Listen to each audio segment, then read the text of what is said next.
Hearties, welcome to Heart to Heart. I'm Dawn from Texas, and this is a great conversation because I have some special co-hosts with me today. So our first co-host is Eric Lundstrom, and I met him and his lovely wife in HFR 1. And I was so glad that he was able to be with us for this particular conversation. So Eric, where are you from? We are from Simi Valley, California, just outside of Los Angeles, and the home of the Ronald Reagan Presidential Library. Perfect. And we had the opportunity to meet, and we've been friends for these 9 years, 10 years now. Time flies. But I would be one of the first Heartie boys. Yes. Right?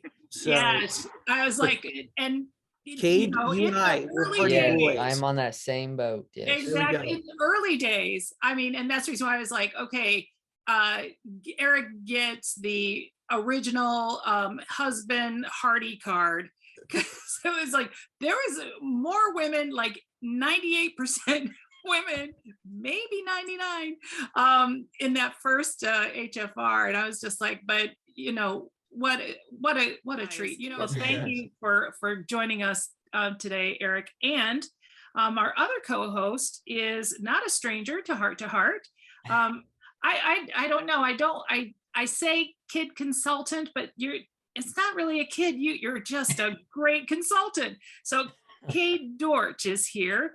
And hello, Cade. Where are you from? I'm from Edmond, Oklahoma. It's a little small town in Edmond. Oh, small town in Oklahoma. My fault. That's great.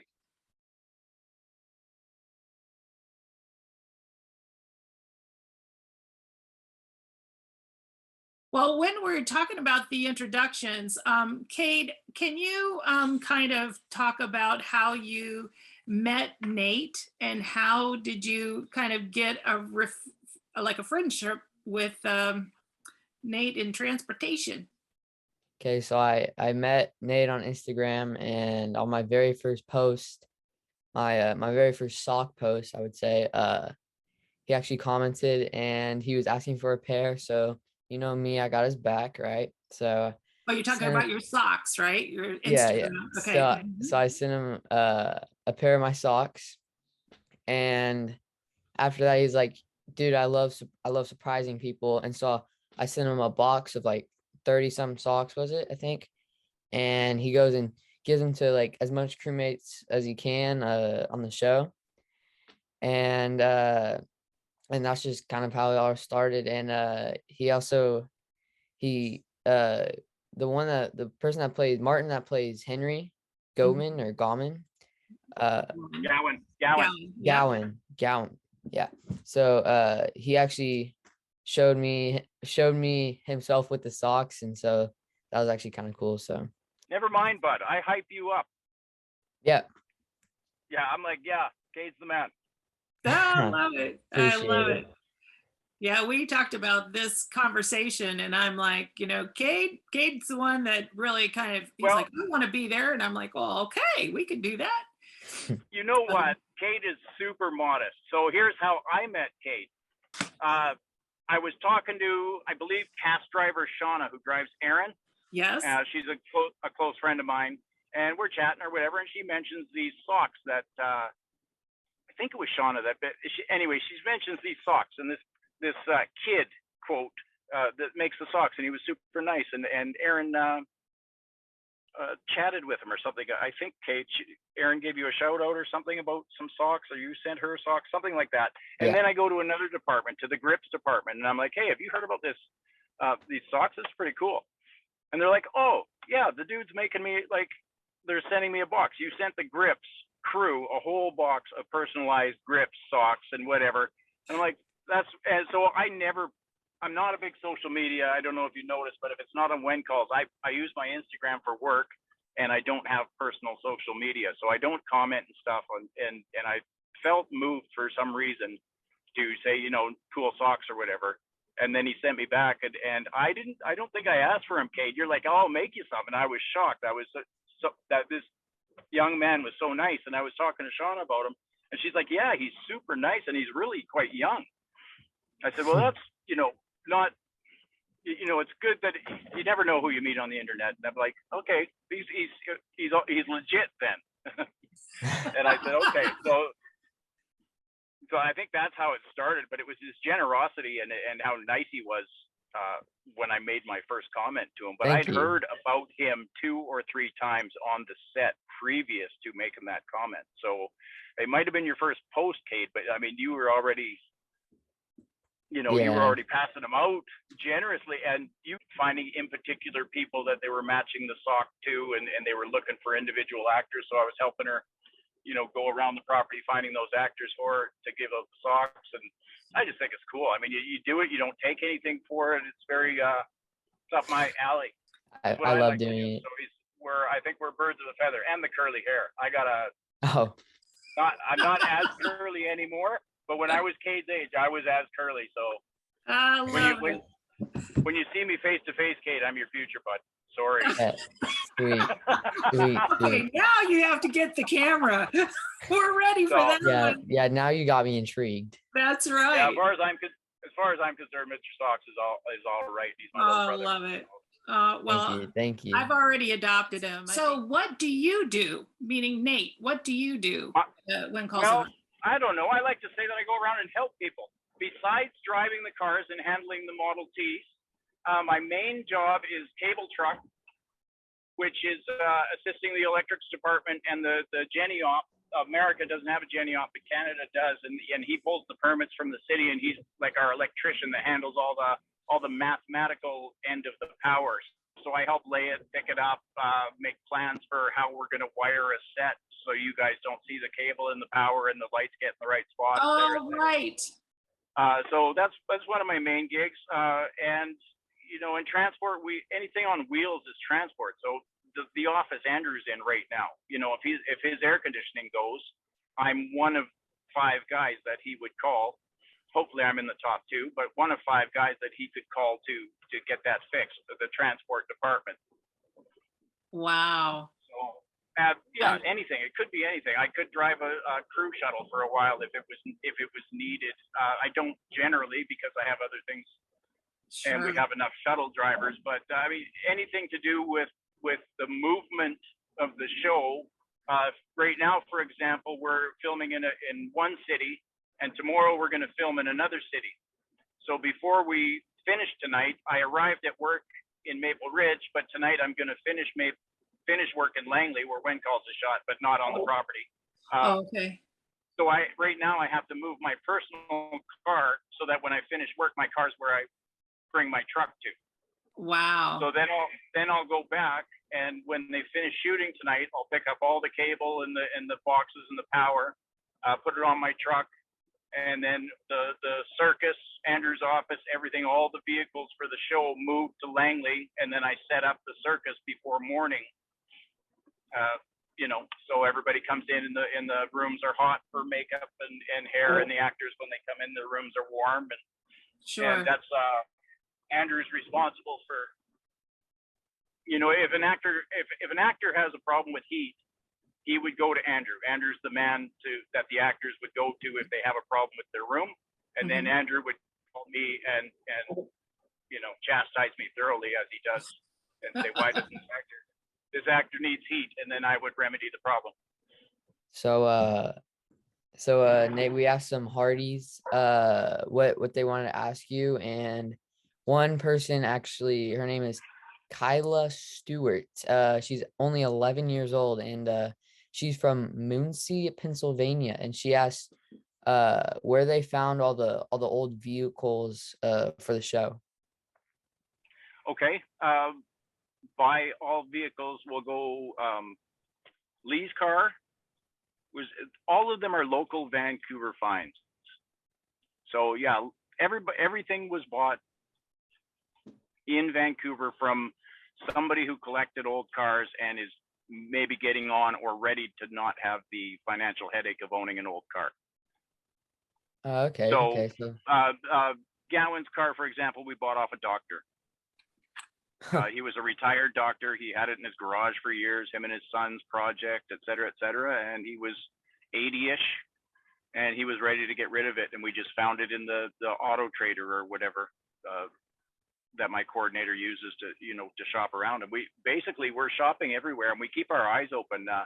Jamie Payton, the horse wrangler, saw one about 4 hours up the highway on the side of the road on his way home one day, and let me know about it. And another girl went to Vancouver Island, and she was on vacation, and she saw one and text me the price and asked me if it was a decent price or something we might look for. And absolutely it is. So I, forwarded that to my coordinator, but that's literally how we find them, by falling on them. Wow. So someone would say, that was saying that the production owns a lot of these cars, or not a lot. All of them. All of them, Well, really? All of the cars that I drive that you see on a daily basis, yes, they own. The cars you see once in a blue moon, Joseph's pickup truck, we rented. Okay. So You remember Joseph's pickup truck, maybe? Yep. On the When you first gas met station. Joseph and Minnie, they had a pickup truck for a couple episodes, and we rented that. Wow. They're pretty reasonable to buy those old cars. It makes more financial sense to buy something for, a few $1,000s than it is to spend $1,000 a day renting it for seasons on end. Sure. Wencalls is pretty fiscally responsible that way, and I appreciate that about them, because film is very wasteful when they start throwing $1 million, the feature films. Hashtag film waste, by the way. But Yeah. the ones that have too much money, I've seen a lot of films break new stuff because they need the write-off. It's not, and Wencalls doesn't do that. They're really financially responsible, and if it makes more sense to buy it and keep it for 6 years, it pays for itself in one season. Sure. Yeah. hey, So It's just good business in my opinion. So was Gowan's car always blue? Yes, ma'am. We bought it blue. Okay. All right. I was just curious. yeah. Hey, Nate, I'm actually curious. This might be a bad question, but I'm actually really curious now. How do you get the car from the spot back to the set? Do you tow it, or put it on No, a I thing? drive them. I drive them, sir. You drive them they're back? good. That's You'll see me. I do my Instagram videos in the morning. That's me. I take them out for a little drive past set out into the bush and back. Just because it's good for them to do a little bit of running. Yeah, they have to drive a little bit. So yeah, it's only. Well, you guys have been at HFR. You know how far it is from your circus tent to the saloon. Mm-hmm, they go up and back every day, and a car like Lee's car, how often do you see Lee driving? It doesn't drive much. It's more set dressing in front of Coulter's, right? Right. It establishes basically that Lee's at work that day. Right. So it doesn't move that much unless I drive it to and fro. And if I don't drive it to and fro, number one, we don't know if it's running or not. Number two, it's just better to have. They sit for 5 months a year or 6 months a year when we're not on Wencalls, and it takes a week to get them going to get ready for Wencalls. So where do you store it? Where do you store it? It's stored at our coordinator's house. He lives about 8 blocks from Wencalls, the Heart property. Okay. So yeah, he just lives on a little piece of property, and they get stored in a heated garage. The Buick and Lucas's car, and the 2 Model Ts get a covered carport. It's not heated, but we're pretty mild climate here, so it doesn't get ridiculous. And they're indestructible machines. They're unbelievably simple, and they're just real machines. They just work. They're meant to work, and they work all the time. Not great, but they work. Yeah. Hey, Nate, a question for you too is, this is Eric. Do all of the vehicles that they have, do they actually run? It was a question that was asked by Pam Heyer of Akron, Ohio.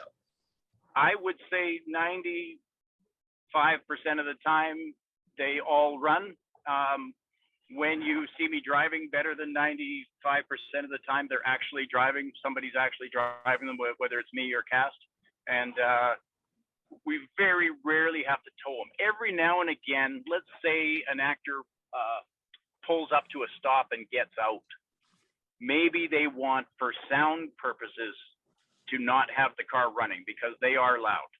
Right. So if that's the case, I'll put a long strap on it and we get a golf cart on the front and the golf cart pulls it. But that's, maybe 4 times a year we'll do something like that. And that's not for the car's condition, it's for the sound. Right. Oh, interesting. And sometimes, I think we put it on a trailer once and I'm not sure why. It could have been a stunt or something that we drove around the property on a trailer and made it look like it was driving.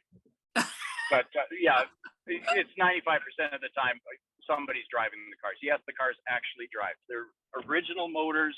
We don't have any fancy motors or nothing new in them.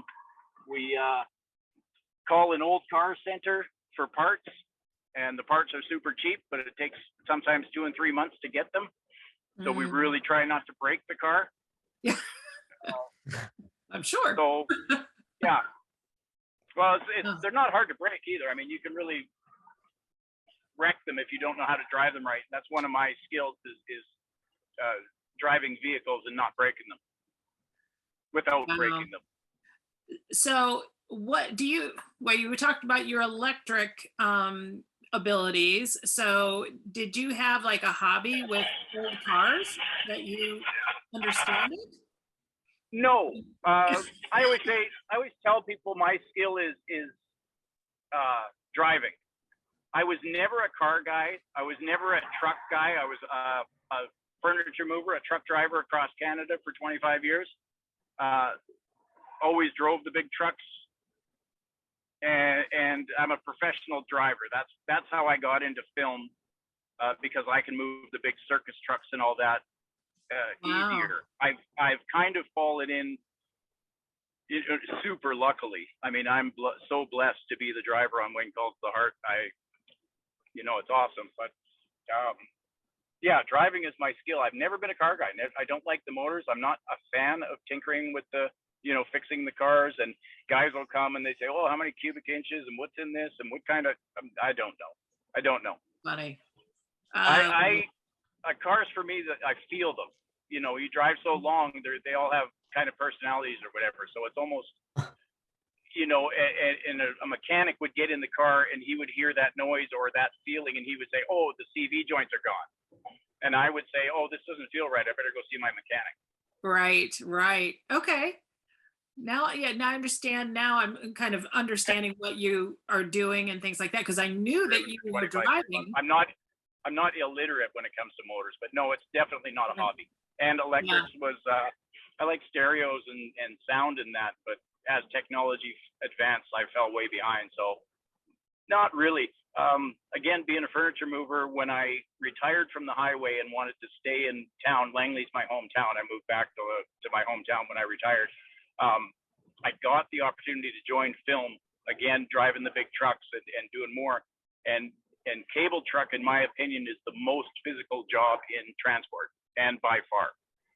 So being a physical labor guy, I don't have the motivation to go to the gym and stuff like that. I like to work hard. If you got a ditch to dig, I'm your man. So I joined cable truck that way by just wanting the hardest job in transport, just to keep from falling apart. Wow. And then and one thing leads to another, and 5 years after I joined film, I got with Gord, and 4 months after that, he invited me on When Calls with him, and you know what? Everything's been falling down from there. They needed. That's part of being able to do everything as well. Is when they needed a car assistant, I can do that. When they needed, and I have the temperament and that to be on set and the experience, et cetera, et cetera. So I was the best candidate, but it's really been luck, and not at all. Nothing I do at work is my hobby. Wow. I like baking.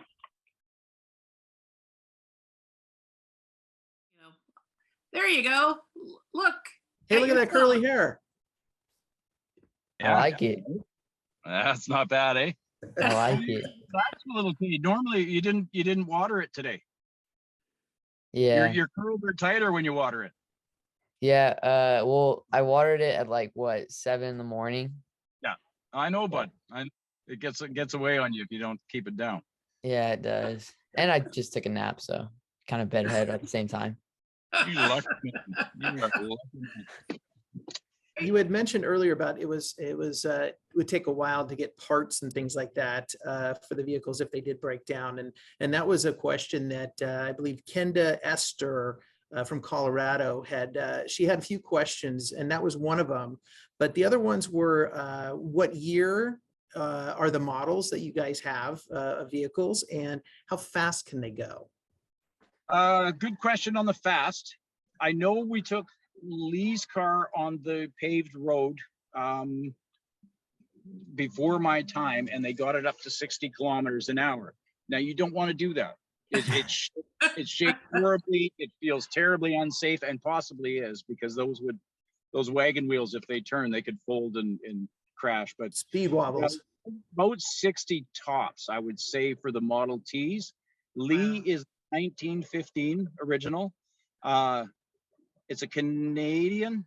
I'm sorry, I can't remember now whether Lee's or the old mayor's car. We just call it the 4-seater now. Gowan's original car is also a Model T. Lee's is a 15, and Gowan's is a 22, maybe. Yeah, Peter DeLuise was saying that would be after, and Martin's we're guessing again a little bit, but within a year or two, 26-ish. That's the blue one. Yeah. And his new car is a 1915 Dodge. Wow. And it's a beautiful car. Yeah, so along those lines, Kenda Esther, she had also had remarked, I guess, about the tires being so small. And I'm going to guess more they're narrow. And I'm going to add to that, I believe, and correct me if I'm wrong, maybe you know or don't, that the narrowness of the tires back in the day were because of the wagon tracks. To be able to get the tires on automobiles, they could fit within that span. I'm asking, winging it here, but I wasn't quite sure because she was saying something about the narrowness. I would imagine it would only make sense that they would make them for the wagon tracks, but I mean they were using the wheels they were using were wagon wheels, and then they just put rubber on a wagon wheel, and it was a car wheel. Our cars have wooden spokes. They are wagon wheels with just rubber tubes. Really? So I think in the first incarnation, they just put they invented the rubber tube, or, and then put that on a wagon wheel frame, basically. And I think that's probably as relevant as the width and the wagon wheel tracks, because they were carriageless wagons was the name of them at first. That's right. And it is literally a wagon wheel. And I'm sure, I know I've seen a couple of pictures of like some 1898 steam cars, and they literally had a wagon wheel, no rubber, air. So they hadn't even got into air tires until your early 1900s. Wow. So I think it's an evolution of the wagon wheel. And then they figured, well, it would be more comfortable if the tire was wider, and they started widening them a little bit. Sure. Yeah. But I just think it's wagon wheels to start, because they are literally wood spoke wagon wheels. The cars are actually made of wood. Model Ts are made of wood. They're wood frames. Really? I didn't know that. Yeah. Yeah, They just put that Tin Lizzie frame around wood. You go. Yeah. Wow. Going off of parts, Shay Van Vernon, she asked how many cars are like original and how many are refurbished. All of them are original. All of them. Okay, that's interesting. I would say, a 1915 car is 107 years old. Mm-hmm. Right. We are not the first owners. So if somebody did something to one of our cars in 1950, we might think it's original. Oh, okay. Right? How do you know for sure what's been done? The motors are, nothing's been messed with to modernize them. If somebody put new leather seats on in 1930, we don't know. We'll never know that kind of thing. That's why the year itself is sometimes a little bit of guesswork. We can tell by the shape and the VIN number and that, but even, they're hard to source out exactly. As a matter of fact, I think my captain thinks 2 of the cars are 27 and I think they're 26 or something. And we bought them as, you know, they were sold as a 26 Buick or whatever. And he remembers it as a 27 and I remember it as a 26. And, you know, it could be a 22 Wow. in reality. Yeah. But, Yeah. yeah, Interesting. a couple of them are, yeah, mid 20s and a couple of them are mid teens. Here's another question for you. It was by a lady, Lynn Roberts Grice from Houston, Texas. And she had asked that, do the vehicle owners get to be extras and drive their own cars? Besides the ones that Martin, Chris, and Kevin are driving. But I'm guessing they don't because the production owns. Right, y'all own them, right? The ones we rent, you guys just saw the traffic accident? Yes. Uh-huh. The Traffic Joseph- jam. Joseph's pickup was in that? Was it? He had a wagon with a horse on that one. No, Joseph wasn't it. The owner of the car was driving it. Okay. I don't think it was his pickup. I think it was one of his other vehicles. Thank you. And he drives it. Now, there was another owner, actually the owner of Lucas's car. We rented it for a year and then bought Lucas's car. Oh, interesting. His name was Michael, and he would come and be with the car, but he didn't drive his own car for some reason. I think I drove it, or Chris drove it probably, but he didn't drive his own car for some reason. But Greg likes to drive. We had a guy, Peter, that owns the really beautiful ones from back in season 5 and 6, and he's got a few, or had a few. I think he's getting on now and doesn't have as many cars anymore, but he had a few beauties like his REO Speedwagon. We had a fair, I'm going to say season 6 for sure. We had a fair in season 6 and there were 3 cars parked downtown. Very, Right? Yeah. and all 3 of those cars are Peter's, and the Queen would have ridden in the one. It's Canadian made REO Speedwagon. CCM, which now makes bike helmets. He's got a car from CCM. They're just beautiful, and they run like a top, and he doesn't go anywhere. Nobody drives his cars but him. Not even an actor would drive his car. I don't think he would allow it. Really? Wow. The owners, it's not that they're allowed to drive their own cars. A lot of owners of old cars like that demand to drive their own cars. Yeah. Hey, how long in the morning does it take to test the cars, and like what cars give you the most trouble? Jezebel. Jezebel is the 4-seater. It's the Model Ts. Lee's in the 4-seater. Jezebel is the 4-seat Model T, and it's missing a piston that we just can't fix it. We'd have to buy a new motor, and it's just not feasible. It'd be just as cheap to get a new car and replace it. But like I said, they're real old machines, and they're meant to work, and they are incredibly hard to break. So it sounds terrible, and sometimes it's hard to make it run. But when it's running, Right. It'll run. We're going to take, Gordon and I will take 10 days, fix the cars, all 3 of them, as good as possible. Once it's on the show, we cross our fingers and hope they don't break. And by the end of shooting, by December, you know, I am literally crossing my fingers and usually towing one up and back. So, you know, like Lee's car last year was the culprit.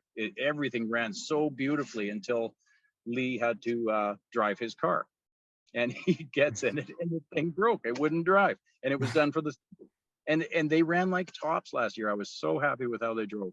And as soon as Lee got in his car, he's like, of course, like this. Oh, no. We did I'll start in the strap pull up thing. So we did the fake drive up, but it was all good. But you know, once they're done, there's not a lot we can do during the season because they want them on set every day. Right. So we don't have time to take them apart. And then if we take them apart and a part breaks, then we got 3 months to order it. We're disabling the vehicle for the season. We can't do that. Yeah. Right. So we for the season, and hopefully that's it. I service them daily. It takes me maybe 45 minutes to get all 4 cars up. Wow. You know, drive up, walk back, drive up, walk back, drive up. But I start them. I have to warm them up. I check the water every day. Lucas's car leaks water. So I don't put any antifreeze in it. We just add a half. The batteries are on chargers every night, so they're fully charged in the morning. They're not heated tents, so it gets cold. So starting them sometimes is a little bit fun. Oh, But wow. once they're running, I let them warm up to 3 to 5 minutes, and then I putter them up to set. Or if I feel they need a drive, or if I need an Instagram video, I'll take a little morning drive. But yeah, about 45 minutes a morning. It's not that long. It doesn't take me long to get the 4 cars up. Yeah. Yeah, and you said Problem with the Buick, that's Martin's car. We haven't had a problem with it since we bought it. That's neat. Wow. That's like Chris's car so far in the same boat, but we've only owned it a year, 1 season. Right, Chris's car, we're going back to changing the cars over the years. Chris's car we bought was more of a show car. It's got a thin cloth roof. It's meant to be indoors. It's got a wax around his beautiful steering wheel. What a beautiful, I don't know if you get a close up of his steering wheel, but what a beautiful steering wheel. But it's got like a wax coating on it that gets rain damage, water spots on it that I have to polish out if it gets, so it's meant to be indoors and warm. It's not as burly as the T's. The cloth roof is awful in the rain because it pockets like a trampoline and stretches out. So I'm always poking the water off it. I'm up there every 20 minutes making sure that it's not stretching out. But if you take the roof down, it affects his beautiful, he's got beautiful soft leather. I mean, the car is as nice as it looks. Wow. So that's hard because we're not very nice to them. I mean, we can't be. You know, if Lucas is at work at the saloon and his car in the script is parked outside, then it's parked outside, rain or shine. Wow. And if you saw it 10 minutes ago on TV and the roof was down, and 10 minutes later he's parking at work and it's raining, but you don't see the rain at home. We feel it, but the camera doesn't see it. Right. So yesterday when we shot that part that you saw 10 minutes ago, I have to match the car today, which means that roof has to be down even though it's raining, and sit there while Lucas is inside doing his scene or whatever, because they see the car through the window or what have you. So Right. yeah, Lucas's car has had some show work done, parades, etc. You know, make Yeah, it beautiful. it's gorgeous. I mean, even on film, it's Our gorgeous. nice. It's our most expensive and nicest car. It's and 1915. It's I can't believe it's that old, because compared to the Model T is the McDonald's of cars. Sure. The first mass-produced automobile. The other ones, the Buicks and the Chevys and that, they were just brothers in their backyard making really, really nice quality machines. So that Chevy, that Dodge is really, really pretty, and the Buick is really well made as well. Yeah. Yeah. Wow. Nate, you said Jezebel, and I'm not highly educated on cars, but is Jezebel like the name for it, or did you give it that name? My captain named her. Yeah, Jezebel is That is a problematic. cool name. Jezebel. I might name my kid that one day. No, you won't. No, don't do it. Jezebel is a biblical figure. Okay, maybe short for Jesse. She was maybe not the best person. Oh. Oh, I'll talk to your mom. Please, Cade, if any name but But Jezebel. Trixie. Jezebel and Trixie would be similar.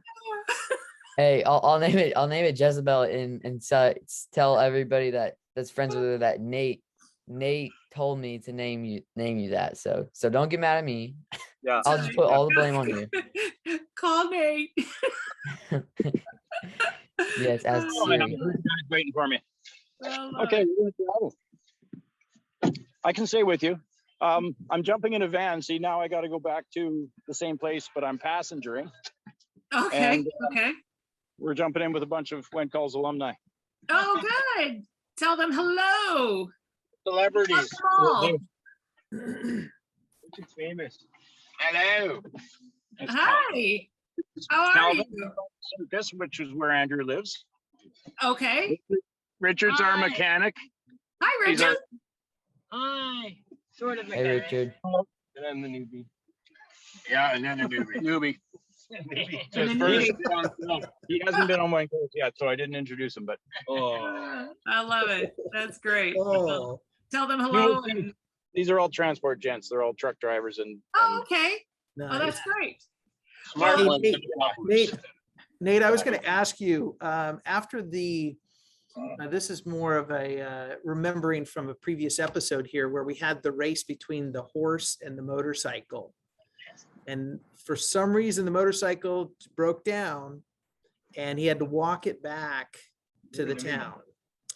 Okay. I was telling my wife, Shay, I said, you know, I think what would have been great is if the horse was hauling it back by rope and he was sitting on the motorcycle and it was more of a, whoa, look at me. The horse is actually still the reliable, you know, vehicle that's out there. Yeah, transportation. The Yeah, that's Model right. T horse. Well, I think that's kind of what they were trying to say. I don't know if it's possible for a horse to tow a motorbike, especially a small one like that. It would have been kind of silly. I do believe we had 2 horses tow the Jezebel down to Oh, really? yeah, when the Bandit left the footprint in it, going back a season or 2. Kevin found the car in the woods, Oh, and the yeah. kid, I believe it was Gowan's son, had Yes, stolen the yes, car, yeah, season parked it 8. in the woods, and he slept Yeah. in it, left a footprint. I was yeah, Nathan and 2 horses dragged Jezebel, the 4-seater, that played as his car, as Martin's son's car, That's right. That's which is right. interesting that Gowan's son had this car original. Yeah, yeah. So Wow. Nate, yeah, Nate, do you have any like stories about teaching the members how to drive the car? I don't know. No, we moved them to I- out back like- of the property. I tell the story about Kayla. Fiona got to drive Gowan's car. Yes. So it was the first time I met her, and she was a new cast, and I hadn't met her yet. And I was out in the field by the row houses, and it was beautiful and sunny, and a cast driver brought her out, and she gets out with her big smile and says, "Hi, I'm Kayla." And she'd never driven a Standard before, and literally 8 minutes in, she was driving that car as good as like, I think we're losing you. what a quick study and a really super nice person. That stands out for teaching the guys. For myself, it brings back a lot of memories, not as much about the show itself, but the automobiles. And when you're talking about Model Ts, it hits near and dear to my heart because my grandfather worked for Ford for 45, almost 50 years up in the Minnesota area. And we have pictures of my grandma and next to a Model T that had gotten stuck in the mud, and she was out trying to get the car loose, and they have a picture of her next to it and everything. It might not have been a Model T, maybe a little bit later model, but it brings back the memories of those old cars and my grandparents using them as their everyday drivers. So it's neat to hear your stories about what you get to deal with each day. Did you tell me that on Instagram? Say that again? Did you tell me something like that on Instagram? No, I don't. I'm not much on Instagram itself. I look at pictures, but that's it. You know, I got a very, very similar story about a grandpa in 45 years. And yeah, very, very similar story. And it stood out to me. So I was like, oh, I know you. But I love it. Oh my besides God. you like soccer. Yeah. Yeah. That's right.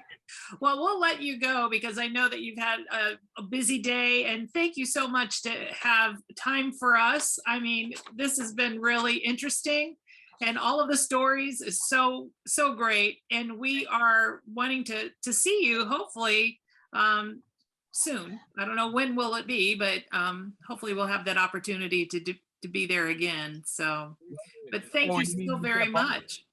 I Nate, really, thank you really very appreciate much. it. So very Thank much. you. Oh yeah. And Mr. Sox, it was my honor, bud. Nice to meet you. Oh, same here. I love meeting you.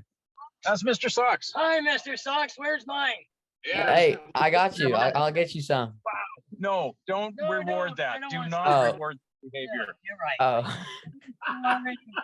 That's why he didn't get any out of the box, Cade. You guys took full for that comment. I had handfuls of socks I could have given him. No. No. Yeah. All right, miss you guys already. Oh, thank you. My pleasure. All right, Yeah, take really, care. anytime, Don. Bye, thank you. bye. And thank you, Eric and Cade. Thank you so much for joining us. I mean, what a great conversation. So thank you so much. You're very welcome. Yes, thank you. Thank you for having me on this again.